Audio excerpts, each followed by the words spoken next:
Chapter 2. Someone must have notified Sal that Radolf had arrived, forcing him to give up the search for me. He met Radolf in the tunnel, breathless and full of apologies that he had not received the general properly. When he bowed to the general, his sweaty head lowered directly in front of my face. Had he turned just an inch, he'd have spotted me. "General Radolf, you honor us with your presence." "Clear this entire tunnel," Radolf said. "Then lead me to the cave." "I have a man ready to explore the cave, as you asked." Sal motioned with his hand, and a guard brought the man in. A quick peek out told me his chains were similar to mine, though his legs were also manacled. Sal must have expected him to resist. But he didn't. The man fell to his knees and began howling like a lost child. "I beg you, Dominus, don't send me into that cave. I don't want to die." "I'll send 1,000 slaves to their deaths if that's what it takes," Radolf snarled. "Get to your feet." I'm too big for the opening," the man said, "and too heavy on ropes. You want someone—" Sal swatted his head. "How dare you refuse the general?" The man fell to all fours, and when he turned to answer Sal, his eyes locked directly on mine.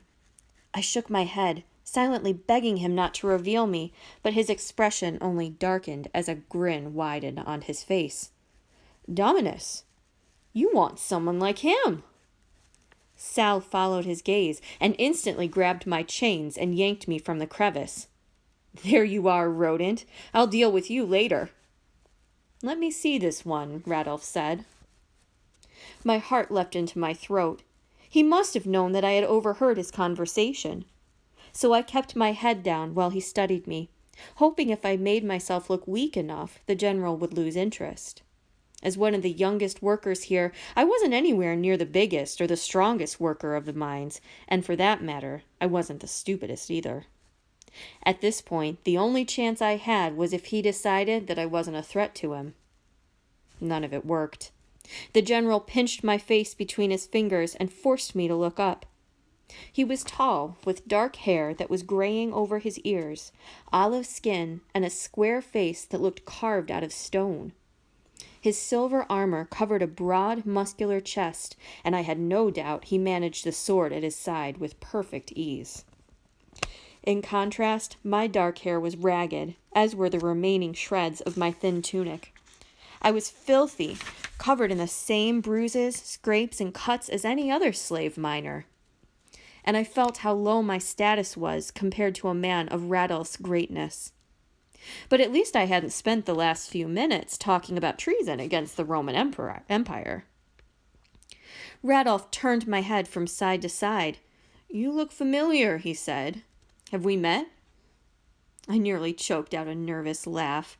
Where would a mining slave possibly meet a Roman general? He and I had nothing in common. Nor was there anything I wanted to have in common with him, aside from one thing only. He was free, and I wore chains. "Cooperate with me," he said, "and I might forget that you were eavesdropping." I started to point out that for a treasonous man he whispered rather loud, but before I could speak, Sal shook his head. "You wouldn't want him, Dominus. He displeases the gods." No, I was their plaything, their entertainment, and an eternity of boredom. This new twist was proof of that. Obviously, their idea of saving me from the punishment of escaping was to force me into that cursed cave. Because now it would be one or the other, and either way, Sal would win. That was intolerable. Sal smiled. "On second thought, I can see why you would choose him." I immediately understood why he had changed his mind and glared back at him. There weren't that many gears in Sal's brain, so it wasn't hard to watch them working. He had planned to dump me in the cave anyway. "What's the boy's name?" Radolf asked. "We call him Nick." "Nicholas Calva," I answered. It was a freeborn name that I'd given myself 5 years ago. Calva had been my mother's family name.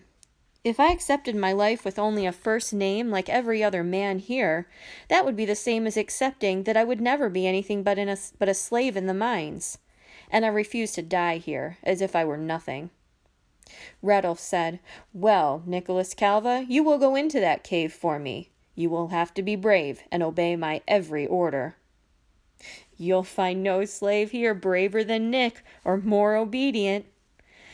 Sal nearly choked on the last part of his words. I wished he had. "Then why was he trying to escape just now?" Sal glanced at me speechless. "You misunderstand," I said. "I went into that crevice looking for other runaway slaves. Luckily, I didn't find any." "I can make him obey." Radolf smiled back at me. "You remind me of myself when I was a boy in Gaul." "I'm surprised you can remember back that long ago." He crouched to my level. "I remember it well. There was always an uprising somewhere. Always an opportunity for Rome to crush us again and again. You know what I'm talking about. I can see that in your eyes." He was right. Rome had also destroyed my family in Gaul before we'd fled deeper into the empire. None of my mother's attempts to hide us from the slavers had worked, though. We were sold into the mines 5 years ago. Radolf's smile faded. "Who is your family, Nick?" Sal answered for me. "He was born in Gaul of a Roman mother named Hortensia and an unknown father." Radolf's eyes flickered for a moment, but he continued to stare. "Unknown? Not even a name?" Though it meant little to me, I did know my father's name, Halden. From my mother's description, he had died when struck by lightning. It was a senseless, useless death, one without honor. For that reason, I never said his name, not even to my sister. There was no chance of me telling this man now. "Where is his mother?" Radolf asked. "A few weeks after they all arrived here, I sold her to a family near Rome." Sal flicked his eyes at me, and I glared back. It was on top of the long list of reasons why I hated him. "But the boy's sister is still here, Livia." The way he said her name curled my hands into fists. Sal had never made it a secret that he was waiting for my sister to come of age so that he could make her an offer of marriage. The thought of it twisted my stomach. Since it was too much to hope for favors from the gods, I decided that if I could not save myself, at least I would do something for Livia. Faking all possible innocence, I looked up at Radolf. "Sir, please allow Sal to come with us. If you want me to succeed in that cave, we must have his help." Sal's face paled, then reddened, as he tried to control his anger. He sputtered out an objection, but it was already too late. "Very well." Radolf nodded at Sal to lead us on. I wished I could have taken more joy in Sal's distress, but in truth I felt anything but happiness then. A roll of thunder sounded outside as we walked deeper into the tunnel, and I shuddered. It was a sign reminding me that, like the rest of the world, the gods cared nothing for mining slaves. I felt the eyes of the other men staring as Sal dismissed everyone but me and Radolf from the mines. Their expressions were sympathetic, even concerned for my plight, but they were more relieved that it was me and not any one of them walking to his death.